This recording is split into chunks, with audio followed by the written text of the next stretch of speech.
নমস্কার, খবর পড়ছি Kolkata news TV YouTube channel থেকে। প্রথমে হেডলাইন্স।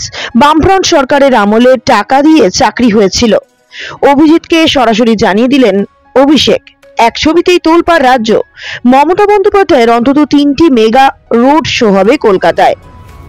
রাজভবনে শ্লীলতাহানির মামলা, কলকাতা পুলিশ 3 কর্মী সদস্যের বিরুদ্ধে এফআইআর নথিভুক্ত করেছে। এবার আসবো বিস্তারিত খবরে। তার আগে প্রথমেই অনুরোধ করব আমাদের চ্যানেলটি সাবস্ক্রাইব করুন, বেল আইকনটি প্রেস করে আমাদের সাথে থাকুন। প্রথম খবর, বামফ্রন্ট সরকারের আমলে টাকা দিয়ে চাকরি হয়েছিল। আগামী 20 মে বাংলার পঞ্চম দফার নির্বাচন রয়েছে। ওই দিন বনগাঁ, ব্যারাকপুর, হাওড়া, উলুবেড়িয়া, হুগলি, শ্রীরামপুর এবং আরামবাগে ভোট গ্রহণ হবে। এই আবহে এবার বামফ্রন্ট সরকারের জমানাকে টেনে নিয়ে এলো দুর্নীতির কথা বললেন বর্ধমান দুর্গাপুর লোকসভা কেন্দ্রের এবারের বিজেপি প্রার্থী দিলীপ ঘোষ। আর তা নিয়েই জোর আলোচনায় পড়ে গেছেন সকলে। যদিও দিলীপ ঘোষের ভোট হয়ে গিয়েছে, তবু এখনো রাজ্যে 3 দফার ভোট বাকি। তার আগে দুর্নীতি নিয়ে বামেদেরও নিশানা করেছেন তিনি, এমনকি তদন্ত হোক সে দাবিও তুলেছেন। শিক্ষক নিয়োগ দুর্নীতির অভিযোগ উঠলে এখন জামিনে মুক্তি পেয়েছেন তৃণমূল কংগ্রেস বিধায়ক জীবন কৃষ্ণ সাহা। তবে এখনো পার্থ চট্টোপাধ্যায়, অনুব্রত মণ্ডল, জ্যোতিপ্রিয় মল্লিক সহ অনেকেই তবে সিপিএম এর আমলে দুর্নীতি হয়েছিল বলে বারবার দাবি করেছিল তৃণমূল কংগ্রেসও। আর সেই কথাই এবার শোনা গেল দিলীপ ঘোষেরও কণ্ঠে।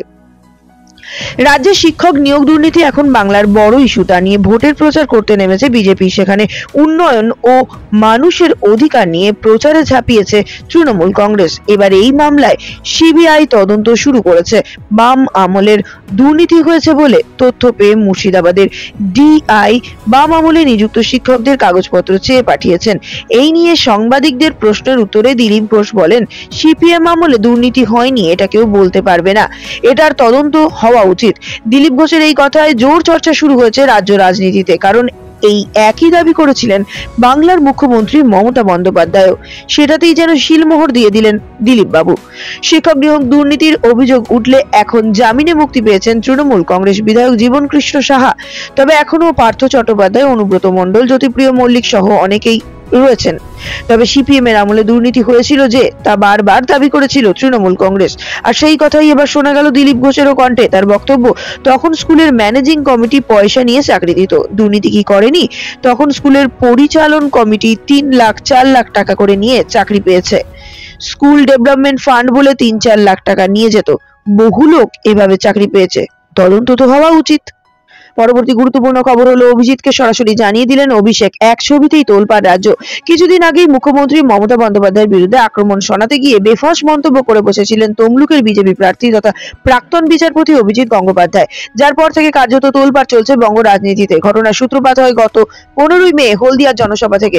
ওই সভামঞ্চ থেকে অভিজিৎ গঙ্গোপাধ্যায় মমতা বন্দ্যোপাধ্যায়কে নিয়ে কুরুচিকর মন্তব্য করায় কার্যত ঝড় ওঠে রাজনৈতিক মহলে। সম্প্রতি অভিজিৎ গঙ্গোপাধ্যায়ের করা সেই মন্তব্যের পাল্টা জবাব দিয়েছেন তৃণমূলের যুবরাজ অভিষেক বন্দ্যোপাধ্যায়। এদিন জনজোয়ারের মাঝে দাঁড়িয়ে এই ছবি দেখিয়েছেন রাজ্যের মুখ্যমন্ত্রী। দাম বুঝিয়ে দিয়েছেন অভিষেক বন্দ্যোপাধ্যায়। কড়া ভাষায় অভিজিৎ গঙ্গোপাধ্যায়ের কুমন্তব্যের জবাব দিয়ে অভিষেক পাল্টা বলেছেন তাকে দেশদ্রোহী। এই দিন অভিষেকের সঙ্গে করেই একটি ছবি নিয়ে পৌঁছেছিলেন তমলুকের রোড শোতে। সেই ছবিতে দেখা যায় প্রধানমন্ত্রী নরেন্দ্র মোদী করজোড়ে স্বাগত জানাচ্ছেন বাংলার মুখ্যমন্ত্রী মমতা বন্দ্যোপাধ্যায়কে। সেই ছবি দেখিয়েই এই দিন প্রকাশ্যে জনসভা থেকে প্রাক্তন বিচারপতিকে খোঁচা দিয়ে গর্জে ওঠেন অভিষেক। তৃণমূলের সভাপতি সেই দিন বলেন, এই দেখুন মমতা বন্দ্যোপাধ্যায়ের দাম, আপনি যে মোদীর টিটি ধরে রাজনীতি করেন, তিনি মাথা নিচু করে মমতা বন্দ্যোপাধ্যায়কে প্রণামও করেন। আপনার দামটাও বলতে এসেছি অভিজিৎ গঙ্গোপাধ্যায়, ওর দাম সবাই জানে। তমলুকের বিজেপির টিকিট পেয়েছেন, মানুষের চাকরি খেয়ে বিজেপির টিকিট নিয়েছেন আপনি। এরপরেই প্রাক্তন বিচারপতিকে দেশদ্রোহী কটাক্ষ করে সাধারণ মানুষের কাছে অভিষেকের আর্জি, তাকে যেন একটিও ভোট না দেওয়া হয়। এদিন নাথুরাম গডসে আর গান্ধীজির প্রসঙ্গ টেনেই প্রাক্তন বিচারপতিকে কাঠগড়ায় তুলে অভিষেকের মন্তব্য ছিল, নাথুরাম গডসে আর গান্ধীজির মধ্যে যিনি বেছে নিতে ইতস্তত করেন তাকে দেশদ্রোহী ছাড়া আর কি বলা যায়? মেদিনীপুরের মাটি এরকম দেশদ্রোহী বরদাস্ত করবে? মেদিনীপুর তৈরি করেছে চাকরি খেকো অভিজিৎকে জবাব দেওয়ার জন্য। পরবর্তীতে আরেকটি গুরুত্বপূর্ণ খবর হলো, মমতা বন্দ্যোপাধ্যায়ের অন্তত 3টি মেগা রোড শো হবে কলকাতায়। 1 জুন ভোট সপ্তমীর আগে একই সঙ্গে একাধিক জনসভা রোড শো করবেন মমতা বন্দ্যোপাধ্যায়। সাথে থাকবেন অভিষেক বন্দ্যোপাধ্যায়ও। সেই কর্মসূচি মোটের ওপর প্রস্তুত। মমতা অভিষেকের এই যৌথ প্রচার হবে ডায়মন্ড হারবার কেন্দ্রে। এছাড়া কলকাতা উত্তর ও কলকাতা দক্ষিণে আলাদা করে রোড শো করবেন তৃণমূল সুপ্রিমো। তিনটি মেগা রোড শো হবে মুখ্যমন্ত্রীর। দলীয় সূত্রে খবর, 27শে মে উত্তর কলকাতায় ফুলবাগান থেকে, দ্বিতীয়টি হবে 30শে মে দক্ষিণ কলকাতার যাদবপুর থেকে। আরেকটি মিছিল হওয়ার কথা বেহালায়। প্রত্যেকটি নির্বাচনে এই 3টি রোড শো নিয়ম করে থাকেন মমতা বন্দ্যোপাধ্যায়। জনসভার বদলে রোড শো থেকেই বেশি সংখ্যক মানুষের কাছে পৌঁছে যান তিনি। এবারও তার ব্যতিক্রম হচ্ছে না, তাই চেনা ভঙ্গিতে প্রচারের শেষ মুহূর্তে ঝড় তুলতে নেমেছেন তৃণমূল নেত্রী। 27শে মে উত্তর কলকাতার কাঁকুরগাছি থেকে ফুলবাগান হয়ে প্রথম রোড শোটি হবে প্রায় 4 কিলোমিটারের। 30শে মে পরের রোড শো যাদবপুর থানা থেকে হাজরা হয়ে আলিপুর পর্যন্ত হবে এই মিছিল। তারই মাঝে 29শে মে ডায়মন্ড হারবার লোকসভা কেন্দ্রের অন্তর্গত মেটিয়াবুরুজে রোড শো ও জনসভা করবেন তৃণমূল প্রার্থী অভিষেক বন্দ্যোপাধ্যায়ের হয়ে। প্রচারে তার সঙ্গে থাকবেন প্রার্থীও। 1 জুন ভোটের আগে এই সব রোড শোই 24এর লোকসভা নির্বাচনের শেষ প্রচার। ফলে ওই দিনের রোড শো থেকেই ভোটের শেষ বার্তা দিয়ে দেবেন মুখ্যমন্ত্রী। শনিবার থেকে তৃণমূলের সর্বভারতীয় সাধারণ সম্পাদক অভিষেক বন্দ্যোপাধ্যায় নিজের কেন্দ্রে প্রচারে নামছেন। শনিবার ডায়মন্ড হারবার 1 নম্বর ব্লকে রোড শো রয়েছে। 25 বা 26 তারিখ ডায়মন্ড হারবার 2 নম্বর ব্লকে থাকছে কর্মসূচি।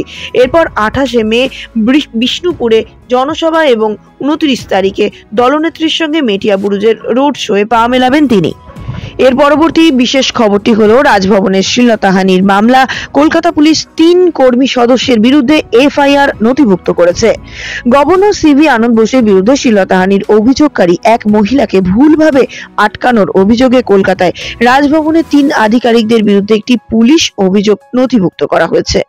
গভর্নর সিভি আনন্দ বোসের বিরুদ্ধে শ্লীলতাহানির অভিযোগকারী একজন মহিলাকে ভুলভাবে আটকানোর অভিযোগে কলকাতার রাজভবনের 3 আধিকারিকদের বিরুদ্ধে একটি পুলিশ অভিযোগ দায়ের করা হয়েছিল।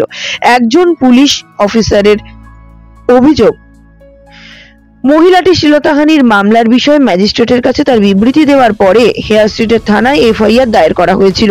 পুলিশ অফিসার বলেছেন, অভিযোগকারী মহিলাকে 2 মে ভুলভাবে বাধা দিয়ে রাজভবন থেকে বেরিয়ে যেতে বাধা দেওয়ার জন্য 3 জন অফিসারকে এফআইআর এ নথিভুক্ত করা হয়েছে। আমরা সেই সন্ধ্যায় তাদের ভূমিকা তদন্ত করব। মহিলাটি 2 মে বোসের বিরুদ্ধে শ্লীলতাহানির অভিযোগ এনেছিলেন।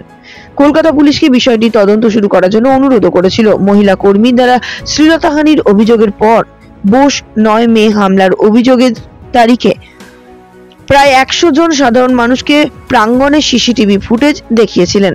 2রা মে বিকাল 5:30 থেকে প্রধান গেটে 2টি সিসিটিভি ক্যামেরার ফুটেজ রাজভবনের নিচতলায় হলের লোকেদের দেখানো হচ্ছিল এবং স্ক্রিনিং চলছিল।